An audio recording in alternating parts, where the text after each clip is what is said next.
प्रिय बच्चों, आज हम आपके लिए कक्षा 10वीं का चैप्टर नंबर 10 लेकर आए हैं, जिसका नाम है मानव नेत्र और रंग बिरंगा संसार। तो सबसे पहले हम मानव नेत्र के बारे में जानकारी लेंगे। मानव नेत्र में जो सबसे बाहरी परत होती है, इस परत का नाम दृढ़ पटल है। दृढ़ पटल क्योंकि ये कठोर होती है और इसी को श्वेत पटल भी कहते हैं। श्वेत पटल भी कहते हैं। अब देखिए दोस्तों कि जो सबसे बाहरी परत है पूरी, ये कठोर होने के कारण एक सबसे महत्वपूर्ण कार्य करती है कि जो भी नेत्र में धूल मिट्टी के कारण बैक्टीरिया, मच्छर आदि प्रवेश करते हैं, तो इनको प्रवेश करने से कौन रोकता है? दृढ़ पटल रोकता है। इसका रंग सफेद होता है और इसका रंग सफेद होने के कारण इसे श्वेत पटल भी कहते हैं। तो ये जो दृढ़ पटल है, इस दृढ़ पटल के आंतरिक भाग में एक और परत होती है। इस परत को हम रक्तक पटल कहते हैं। क्या कहते हैं दोस्तों? रक्तक पटल। तो ये जो रक्तक पटल है, इसका रंग काला होता है। अब जिस प्रकार से मानो हम काले कलर की जो शर्ट होती है, इसको पहनकर यदि धूप में जाते हैं तो हमें थोड़ी सी गर्मी ज्यादा लगती होगी। क्यों? क्योंकि जो काला रंग है वह सूर्य की किरणों को अवशोषित करता है। इसी प्रकार से जब सूर्य का प्रकाश नेत्र में प्रवेश करता है तो ये जो रक्तक पटल होती है, ये रक्तक पटल सूर्य के प्रकाश को अवशोषित करने का कार्य करती है। और देखिए ये जो रक्तक पटल है, इस रक्तक पटल में इसका नाम रक्तक पटल क्यों रखा गया? क्योंकि इसमें रक्त नलिकाएं होती है जिनमें रक्त प्रवाहित होता है। और सबसे जो महत्वपूर्ण बात है इसकी कि इसमें रक्त प्रवाहित होने के कारण यहाँ पर ऑक्सीजन जो होती है वह नेत्र के सभी भागों तक यहाँ से उपलब्ध कराई जाती है। इसको कोरोइड भी कहते हैं। कोरोइड। अब जो तीसरे नंबर की परत आती है, इस तीसरे नंबर की परत को हम दृष्टि पटल कहते हैं,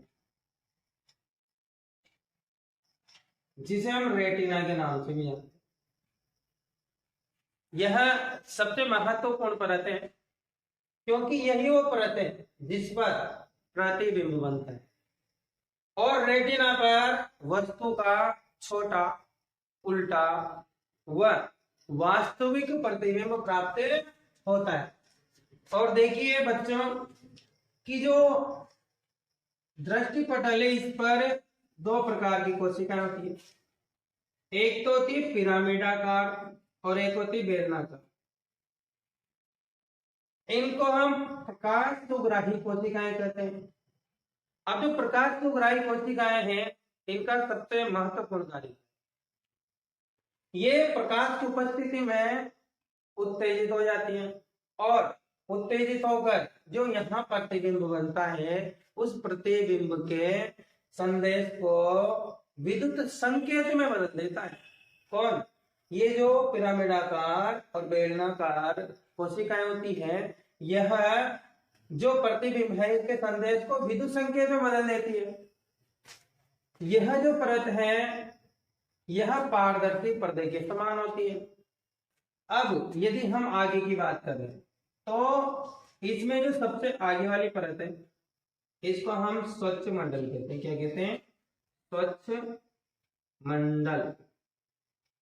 और जो स्वच्छ मंडल है इसको हम कॉर्निया के नाम से जानते हैं। किसके नाम से जानते हैं? कॉर्निया के नाम से। और सबसे महत्वपूर्ण जो इसकी बात है कॉर्निया की, जब भी कोई नेत्रदान करता है तो नेत्रदान के समय नेत्र का कौन सा भाग दान किया जाता है? तो उसमें दान किया जाता है कॉर्निया। क्या दान किया जाता है? कॉर्निया। अब ये जो पतली सी परत है, तो ये जो है यह कॉर्निया है।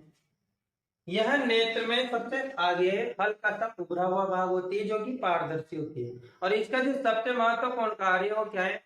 कि ये जो प्रकाश है जो नेत्र में प्रवेश करता है इसका अपवर्तन करने का कार्य करती है।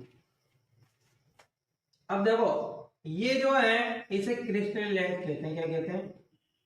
क्रिस्टलीय लेंस। क्या कहते हैं इसे? क्रिस्टलीय लेंस। ये पारदर्शी रेशेदार उत्तकों से बना लेंस होता है। कैसा होता है बेटा? पारदर्शी रेशेदार उत्तकों से बना लेंस होता है। और ये जो लेंस है ये एक सबसे बड़ा काम दिया करता है कि जो प्रतिबिंब है, अब देखो जो ऑब्जेक्ट है अर्थात जो वस्तु है वो नेत्र से कितनी भी दूरी पर रखी जा सकती है, जैसे यहाँ पर, यहाँ या फिर यहाँ, या हो सकता है इससे भी दूर। अब जैसा कि हमने लेंस पढ़े थे 9वें चैप्टर में, तो जो लेंस थे वो विभिन्न दूरियों पर रखी वस्तुओं के जो प्रतिबिंब है वो भिन्न भिन्न दूरियों पर बनाते थे। अब यदि यहाँ भिन्न भिन्न दूरियों पर प्रतिबिंब बनेंगे तो रेटिना पर कैसे जाएंगे? तो रेटिना पर उनको पहुंचाने का काम करता है कौन? लेंस। अब कैसे करेगा? क्योंकि जो लेंस होता है ये बिल्कुल लचकदार होता है, इलास्टिसिटी होती है इसमें, और जो इसके ऊपर पक्षमापी पेशियां होती है ये इसको दबा देती है और फैला देती है। अब देखो जब ये दबेगा तो दबने पर इसकी वक्रता बढ़ जाएगी, वक्रता बढ़ने पर फोकस दूरी कम हो जाएगी, और इस प्रकार से यह पास रखी वस्तुओं को दिखाएगी।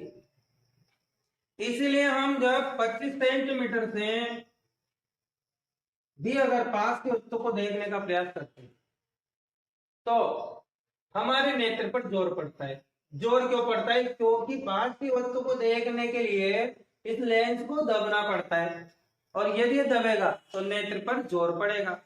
इसीलिए कहा जाता है कि कोई सी भी बुक को यदि हम पढ़ते हैं तो हमारे नेत्र से 25 सेंटीमीटर से थोड़ी ज्यादा दूरी से पढ़ना चाहिए, क्योंकि यदि उसको ज्यादा पास से हम पढ़ेंगे तो हमारे नेत्रों पर जोर पड़ेगा और हो सकता है आपका सर में दर्द होने लगेगा। तो इस चीज से बचने के लिए आपको कम से कम 25 सेंटीमीटर से अधिक दूरी बनाकर रखना चाहिए। इसको निकट बिंदु कहते हैं। और यदि दूर की वस्तुओं को देखना है तो इसको फैलना पड़ता है। इस प्रकार से यह संकुचित होकर और फैल कर जो विभिन्न दूरियों पर रखे प्रतिबिंब है इसको रेटिना पर फोकसित करने का काम करता है, और इसी को हम इसकी समंजन क्षमता के नाम से भी जानते हैं। अब देखिए प्यारे बच्चों, लेंस के बाद में हम बात करते हैं किसकी? ये जो लेंस है और ये जो कॉर्निया है, इन दोनों के बीच में खाली भाग है, दिख रहा होगा कटोरे जैसा खाली भाग। ये जो कटोरे जैसा खाली भाग है इसको हम नेत्रोद कहते हैं। क्या कहते हैं बेटा? नेत्रोद। ये है नेत्रोद। और ये जो नेत्रोद है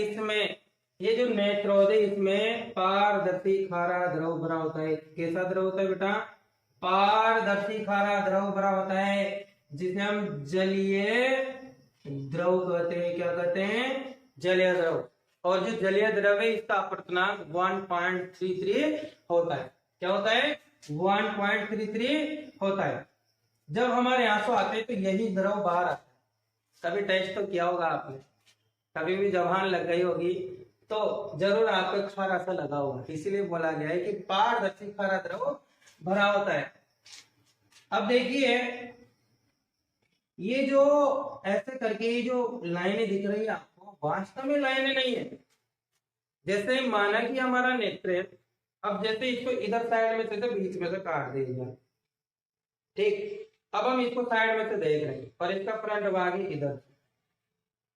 तो कोई सी भी चीज, जैसे हम जो नेत्र, हमारे जो नेत्र होते हैं वो नेत्र में ऐसे सामने से एक पहिया जैसा कुछ दिखाई दिखता है। अब जो पहिया है इसके बीच में एक छिद्र होता है। क्या होता है? इसके बीच में एक छिद्र, और यहाँ पर ये जो अपारदर्शी होता है। कैसा होता है? अपारदर्शी, जिसमें से प्रकाश अंदर नहीं जा सकता। इसको हम डायाफ्राम कर सकते हैं। क्या कर सकते हैं? डायाफ्राम।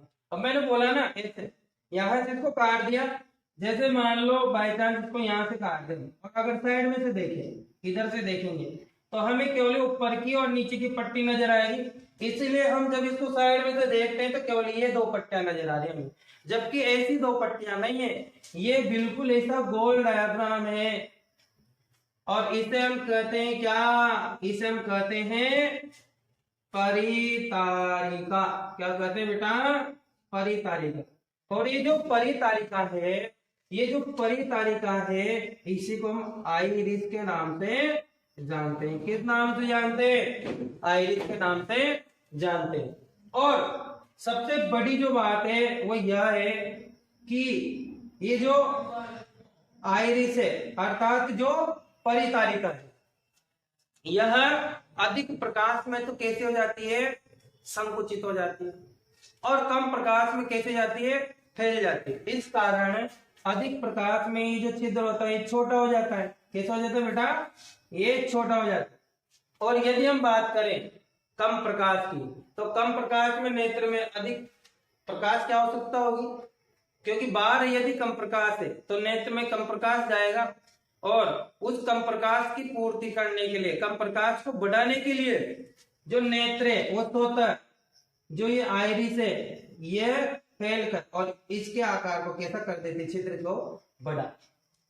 ये जो इसके बीच में छिद्र होता है इसको कहते हैं पुतली या तारा। इसको क्या कहते हैं, पुतली या तारा। अब देखिए प्यारे बच्चों, ये जो आइरिस है ये काले भूरे रंग की होती है। कैसी होती है, काले भूरे रंग की होती है। कैसी होती है, काले भूरे रंग की होती है। और इसी के कारण हमारे नेत्रों का रंग होता है। यदि पूछा जाए कि हमारे नेत्रों में रंग किस कारण होता है, तो हमारे नेत्रों में रंग आइरिस के कारण होता है। दूसरी बात पूछी जा सकती है यहाँ से कि पुतली या तारे के आकार को नियंत्रित कौन करता है, तो पुतली या तारे के आकार को नियंत्रित करने का काम करता है कौन, परितारिका। अब आ जाती बात पुतली या तारे की। तो देखो पुतली या तारा क्या काम करेगा, पुतली या तारा, ये जो पुतली या तारा है यह नेत्र में प्रवेश करने वाले प्रकाश की मात्रा को नियंत्रित करता है। तो देखो दोस्तों, यदि पूछा जाए कि यदि पुतली या तारे के आकार को नियंत्रित कौन करता है, तो करता है कौन, परितारिका। और यदि पूछा जाए कि नेत्र में प्रवेश करने वाले प्रकाश की मात्रा को कौन नियंत्रित करता है, तो करता है कौन, पुतली या तारा। अब देखिए यहां तक हम सब कुछ पढ़ चुके हैं। अब आ जाती बात किसकी, कि जो नेत्र है, इस नेत्र का जो डायमीटर है वो होता है 2.3 सेंटीमीटर। कितना होता है, 2.3 सेंटीमीटर। इसके अंदर एक पारदर्शी गाढ़ा द्रव भरा होता है। क्या भरा होता है, पारदर्शी गाढ़ा द्रव भरा होता है। और ये जो पारदर्शी गाढ़ा द्रव है इसको हम काचाभ द्रव कहते हैं। क्या कहते हैं, काचाभ द्रव। क्या कहते हैं इसको, काचाभ द्रव। अब क्या होगा कि जो लास्ट में यहां पर तंत्रिका कोशिकाएं होती है, इन्हें हम दृक तंत्रिका कहते हैं। क्या कहते हैं, दृक तंत्रिका। ठीक, अब देखो नेत्र वर्क कैसे करता है, इसका कार्य कैसे करता है, कि जब भी सामने रखी हुई कोई वस्तु होती है, जब भी सामने रखी हुई कोई वस्तु होती है, इससे परावर्तित होकर प्रकाश हमारे नेत्र में प्रवेश करता है। तो सबसे पहले तो कोर्निया द्वारा उसको अपवर्तित करके और पुतलिया तारित होकर नेत्र में प्रवेश करा देती है। इसके पश्चात में जो हमारा जो नेत्र लेंस है ये उसके जो प्रतिबिंब है, ये जो वस्तु है इसके प्रतिबिंब को रेटिना पर फोकस करता है। जब रेटिना पर फोकस करता है तो यहाँ पर रेटिना पर इसका उल्टा वास्तविक और छोटा प्रतिबिंब प्राप्त होता है, और उल्टे वास्तविक और छोटे प्रतिबिंब के संदेश को जो यहाँ उपस्थित जो प्रकाश को ग्राही कोशिका होती है वो प्रकाश की उपस्थिति में किसमें बदल देती है, इसको ये बदल देती है किसमें, विद्युत संकेत में। और ये विद्युत संकेत द्रव तंत्रिका द्वारा हमारे मस्तिष्क में पहुंचा दिए जाते हैं, हमारे मस्तिष्क में पहुंचा दिए जाते हैं। मस्तिष्क द्वारा इनको संसूचित कर और इन पे निर्णय लेकर हमें सामने रखी वस्तु को दिखाया जाता है। और एक सबसे बड़ी बात है कि जो नेत्र वो 1 सेकंड के 1/16वें भाग तक हमारे मस्तिष्क में बना रहता है। इसी वजह से चाहे पंखी की पंखुड़ियां हो या कोई सी भी वस्तु हो, जब ये घूमती है तो घूमने पर ये हमें अधिक बार क्यों दिखाई देती, क्योंकि जैसे ये वाली स्थिति पंखे की, अब ये वाली इमेज दिमाग में बन चुकी है, कब तक बनी रहेगी, 1/16वें भाग तक, 1 सेकंड के। और जब ये तेज घूमता है तो हमारे पास ये वाले जब पंखुड़ी यहाँ पहुंचती तो ये इमेज भी दिमाग बन जाते हैं, तो ये पहले से बनी हुई है और ये भी बन जाती है। इस प्रकार से हमें ये जो 3 पंखुड़े हैं 3 से अधिक बार भी दिखाई देती है। तो प्यारे प्यारे बच्चों, आज हम मानव नेत्र के बारे में बहुत ही विस्तार से पढ़ चुके हैं। तो धन्यवाद। अब हम आगे इसका अगला टॉपिक लेकर आएंगे, तब तक के लिए धन्यवाद।